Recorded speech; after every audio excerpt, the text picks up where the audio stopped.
you study the textbook, you can remember that the definition of an asset is any resource which is owned and controlled by the organization that is used to generate future economic wealth.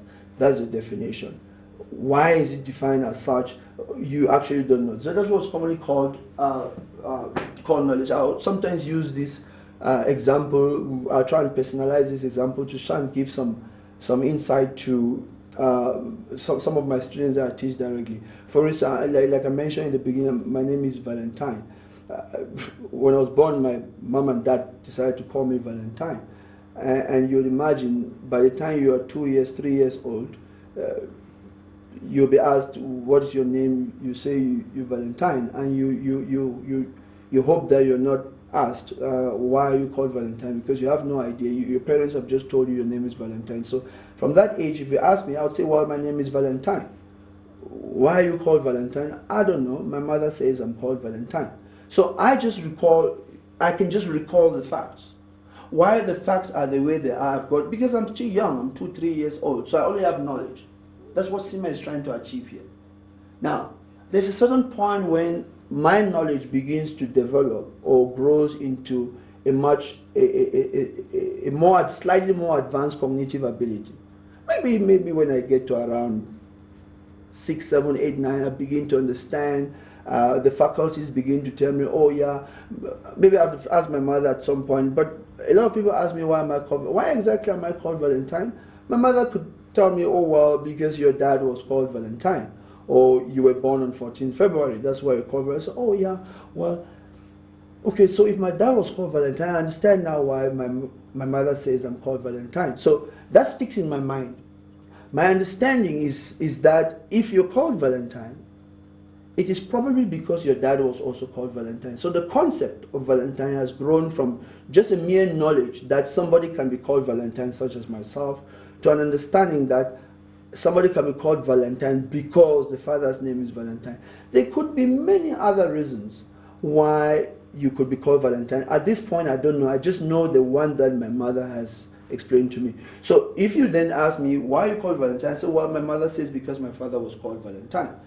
I have now entered into a certain level of cognitive ability, which is called comprehension. Comprehension means you don't only know the facts, you understand why the facts are the way they are. Your understanding could be limited, but you do have some understanding. You could offer some explanation in a manner that somebody can listen to and say, well, this child makes sense. I see why he understands his name to be Valentine for this particular reason. But I bet you, at some point I'll go to school, maybe at the 2, 3 years after, maybe at the age of 6, 7, 8, or 9, I now start attending school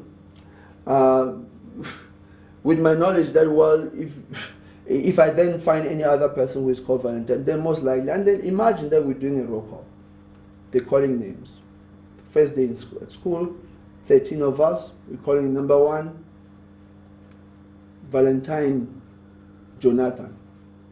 And this person says, oh yeah, I'm Valentine Jonathan. Number 2, John. Number 3, Mary. Number 5, Valentine Victor. This person says, oh yeah, I'm Valentine Victor. I'm beginning to wonder, I'm the third person. Goodness me. I'm Valentine, but I've heard about 2 other Valentines. They eventually come to me, Valentine T. I say, yes, I'm present, I'm marked present. And then during coffee break or whatever we're playing out there, I'm almost like expecting that because there are 2 other Valentines in my class. I would imagine that they also would have parents, maybe their dad also was called Valentine. Why? Because my mother told me I'm called Valentine because my father was Valentine. And I almost go like, oh, Valentine Jonathan, how are you today? Fine. I see you called Valentine. Was your father also called Valentine? I'm expecting you, I'm going to say, I bet your father was called Valentine. He says, no, well, my father, nobody in my family is actually called Valentine. Oh, okay. It gets interesting. And I ask the next person, the other Valentine, I see you called Valentine. Was your father called Valentine? He says, no, I don't have any member of my family was called Valentine. I'm now intrigued. Why am I intrigued? Why, for heaven's sake, am I asking people at school why they're called Valentine? You know what? I have a certain understanding that Valentine means your father's name was Valentine because of what my mother told me. Now I'm expecting that when I go back, now I've seen other Valentines. they should also have parents whose names were Valentine. What am I I'm trying to apply? In other words, application means, can you take knowledge and understanding, which you know to be true in one setting, and take that and demonstrate that it is also true in another setting? That is assessing whether you can apply. So I know in one setting, it's because my father's name was called Valentine, so I'm expecting every other person. So I'm trying to see whether that knowledge applies, is also true in other settings. Why? My insight, my ability, critical inquiry is growing. And sometimes you find that there are one or two other Valentines whose father's name was called Valentine, but there are 3 or 4 others whose father's name was never Valentine. You now begin to say, oh, but goodness me, I have seen 2 Valentines that share this. They also have the same father. I've seen 6 or 7 other Valentines throughout my life. By the time I'm getting to 14, 15 years old, that whose parents have, maybe their parents were never called Valentine. Now, so what am I trying to, I'm still trying to, my cognitive ability is developing. At some point I'll go back to ask my mother, but Mama, you only told me I'm called Valentine because of this. I've gone to school, I've seen 13 other people, only 2 were called Valentine because their parents, these other 6, they give me different reasons. This one says, well, his own explanation is, well, I'm called Valentine because I was born in a city called Valentino. So, oh. So, Valentine is related to a city where you're born. This other one says, well, I'm called Valentine because I was born on 14 February. Another person says I was born in the middle of November, which is 9 months from 14 February, which probably means he's saying that he probably was conceived on Valentine's Day. Now, what am I trying to do? I'm coming back to check. I'm getting now to a new level, which is called analytical skills. What does analysis mean? Can you take something down and break it into all its component parts? Can you decompose it and look at all the variables that actually make? So at this point, I'm beginning to say, you know, this concept of Valentine is linked to your place of birth, is linked to the name of your parents, is linked to your date of birth, is now linked to so many other variables. So I can no longer continue to operate as though the concept of Valentine is just linked to the name of the father. So which means I have discovered new knowledge. I'm now able to analyze and break out down the concept of naming a child called Valentine in terms of all the things that must be taken into account. Now, that means that I have now developed to what is called level 4. Now, level 5 is basically evaluation. At some point, well, we started when I was a child. I'm also now an adult. I also have my own child. I want to name the child. Now, throughout, I have learned about what it takes to name a child. I've learned that it can be linked to your father's name. I've learned that it can be linked. I've seen, even in cases where it's linked to your father's name, I've checked cases where it was applicable, cases where it wasn't applicable. Even people who would have told me that it's linked to the city where you were born. I've seen many others subsequent to that whose name came from the city where they were born. But I've also seen others whose name never came from. So I have all this knowledge, all this understanding, all this ability to assess where it applies and where it doesn't apply. I know all the variables. I am now able to weigh the variables. I'm now able to say, okay, if I was to give my child's name, before I call him Valentino or Valentine, I must take this into account. I must look at the pros and cons of this. I must take the date of birth into account, the pros and cons. I must take the name of my own name, pros and cons. So what am I trying to do? To solve the problem of naming a child. It started with, how do you name a child? That's a problem. So CIMA is trying to teach you how to solve problems. How do you name a child? You name a child Valentine. But why? And you can't answer. And then you critically search and say you finally understand why. And then you say, now I understand why. Does it apply in this setting? I've tried it applies, trying other settings it doesn't apply. In those instances where it doesn't apply, what more can I take into account? I've now moved to analytical skills. Now, when I now understand all this, okay, now it is time for me to also formulate the name of a child. I have learned all this, I've seen also, I can now come up with recommendations, I can come up with suggestions. When you are now able to solve problems, like I say, CIMA is trying to hone problem solving skills. Where you can now solve problems in terms of proposing, okay, this child should be called Valentine, this one, you have now, your cognitive ability has developed to the highest level. So it's important that you understand. So it is not by accident then that CIMA would arrange this and give it to you and ask you to deal with it in terms of cognitive ability. You will notice in the middle, certain exam verbs have been outlined here relating to each of those. These verbs mean something depending on the level that they're being used. For instance, you've been told if the examiner wants to test knowledge, they'll use words like list, state, define.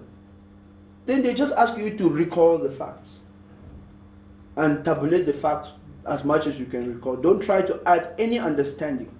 They test your ability to memorize things and give it back. If they want to know whether you can explain or whether you understand what is it you've been recalling, they'll use words like describe the following, distinguish, explain, identify, illustrate. So these verbs, they relate to this particular area. If they want to know whether you can apply, they'll use words like apply the following, calculate the following, prepare the following, reconcile the following, solve the following. If they want to test analytical skills, they'll use words like analyze, categorize, construct, interpret, discuss, produce. If they want you to test the ultimate in problem-solving skills, they'll use words like advise, evaluate, recommend. Now, so you can't find these verbs being used in an exam question and you just treat them loosely. The position of the verb should give you an indication, the depth, how much application analysis you are required to deal with. So just like you will see the order, you cannot comprehend something unless you know it. You cannot apply something unless you comprehend it. You cannot analyze something unless you can apply it. You cannot evaluate something and come up with solutions unless you can analyze it. So each of these is implied to the next level. So it's important. So similarly, these verbs, verb 1 up to 26, you cannot state something unless you can list it. You can't define something unless you can state it. You can't describe something unless you can define it. You cannot distinguish something unless you can describe it. You can't explain something that you cannot distinguish it from other features. Now, so each verb here is implied in the next one, just like each category is implied in the next one. So by the time I'm asking you to explain something, it means I'm presumably asking you to describe it as well as give reasons why that particular aspect is the way it is. So does that mean that if I ask to explain this, then you must do everything prior to it? It doesn't necessarily mean that. You have to look at the marks that have been assigned to it. You have to look at the indicative syllabus area. Those are some of the things I'm going to try to be pointing out, which the details of which you will see in terms of how we apply that to deal with exam questions actually in class. So if you had never really understood why CIMA was giving this information, I'm hoping that from this session, it should make some sense to you to say you better take it more seriously than you have taken in the past. You also see from the handouts that we're going to be giving you, we've tried to map out those same verbs. This is we've just tried to rearrange it instead of bottom to top, now bottom to top. Sorry, the other way, where knowledge is now at the bottom here, understanding is now here, application here. That's why my arrow is going up, so that the highest level of verb, we've tried to map that against the CIMA curriculum, just so you can get a sense. Here's what is going on. Somewhere between your certificate level and your operational level, we've tried to map it to indicate to you that because of the junior, that is a very junior level in CIMA, most of your questions will be tested between level 1 and level 2 and partly level 3. Meaning you can expect verbs that relate more to understanding and slightly application. Now that doesn't mean that they cannot ask you to discuss in this area. Whether they can ask you to discuss in this area is linked back to the component outcomes. If the component outcome for that particular area, recall component outcome is what I just outlined here. These are the component outcomes. You say, for instance, this is P1, there is a discuss there. Amongst all these, there is 1, 2 discuss, there is 1 compare and contrast. So because there is a component outcome, so even though one is trying to point out that operational level tends to work more around level 1, level 2, discuss sits more around analysis. But because there is a component outcome that which uses discuss, it means that the examiner can, for that specific component outcome, ask you a question which takes you outside of this particular zone. But the safety point that you need to take out is basically to say generally 80% of the times the questions in that particular level will come from this level. So there will be those 20% when they will shoot outside the level. That is where those particular points will be used in terms of your component outcome. So it is important, therefore, as you study to prepare for the exams, you have to look at what is the component outcome relevant to the area. If you are dealing with activity-based costing, you must ask yourself, how does the examiner, to what extent does the examiner expect me to understand activity-based costing here has been set up at the level of discuss, whereas the other areas have been set on the level of prepare and explain. So what that means therefore is, when you study activity-based costing, even though most of that levels relates around here, you must particularly make sure you can engage up to a level of a discuss when you get to that particular area. Now, what we will do, we'll try to shift that slide again upwards. As you enter management level, the nature of the verbs will move up slightly. Not to say they can't ask you the lower ones. In fact, if they can ask you the higher ones, they can ask you the lower ones. The difference is that they cannot easily ask you a very advanced verb higher than the level in which they're trying to achieve, unless it was, like I mentioned, it was part of the component outcome. So as you move here, you can expect most of your questions, they will come from this area. Analyze, explain, discuss, produce. Now obviously as you move to the highest level, which is almost like your strategic level now, the nature of the verbs will pick more from here. Produce, advise, evaluate, recommend. Now, so there is a logical relationship between how you are progressing in terms of the level on the curriculum and what the verbs that we're actually going to be using. That's the important aspect that one wanted to clarify there. You will notice that on the manual that we would have sent out in terms of the electronic materials, you will notice some of the verbs, we've put them in bold. For instance, describe and explain. If you go and take operational level, 80% of the exam paper focuses around these two verbs, describe and explain. So we'll try to put describe and explain here. We'll flag them out in bold to show you these are the most important ones. Not to say you shouldn't know the other ones, but these are the two that disproportionately accounts for 80% of your exams. So you have to have a clear idea what is describe, what is explain, what exactly is the difference. Sometimes you use them interchangeably. Describe means communicate the features of something. If you're going to describe a dog, you see the dog's got 4 legs, it's got 2 eyes, it's got ears, it's got fur, it's black, it's blue, or as the case may be. That's a description. A description should be such that somebody looking at it, or somebody who has never seen a dog, listening to how you communicate its features and sees a dog for the first time, will be able to say, yes, this is a dog, it was described to me as one, so this must be a dog. But then if they ask you to explain, you must be given the reasons why something is the way it is. So it's not like talk about a dog having 4 legs. The reason why a dog has 4 legs is the following. So explain means make it meaningful, make it appeal to the brain, whereas description appeals to the eyes, to the power of the observation. Explanation appeals to the brain, the faculty, in terms of making it meaningful, such that any other person listening to you can apply it in their minds and say, yeah, but it is rational, it does make sense. So for instance, you could say, people keep dogs for the following reasons. A dog barks for the following reasons. Here is why so you're giving reasons around the dogs, or the dog needs to be taken to the hospital for the following reasons. You could bring that out of the dog scenario. If I ask you to describe a performance management system, you'll be saying it's a system that has features such as how to plan for performance, how to set performance targets. Its other features include how to evaluate performance, how to do performance appraisals. Those are the various things that make this up. But if I ask you to explain performance, we have to give reasons why companies actually do run a performance management system. It helps them ensure goal congruence. It helps them ensure that objectives are being pursued. It helps them ensure that cost is being minimized. It helps them ensure that value is being extracted out from the employee. So you're focusing more on the reasons. Now, so you're going to spend some time during our revision sessions from all the various lecturers showing you how each of these verbs apply to actually answering exam questions. That's one important reason why you need to be joining or doing this vis-a-vis our